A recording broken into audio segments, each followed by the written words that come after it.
Hammer kadang-kadang terjebak disangka merek asing, tetapi sebenarnya itu buatan Indonesia. Enak banget ini dipakainya. Dan bagus desainnya.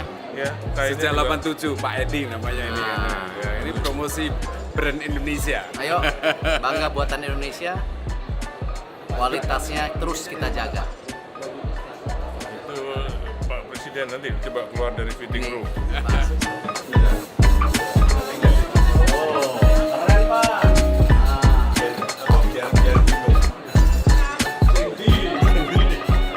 Ini tadi baru saja beli brand asli Indonesia, Hammer. Bahannya apa ya, katun mungkin ya, enak ke badan, ke kulit. Ini kembaran gimana Pak?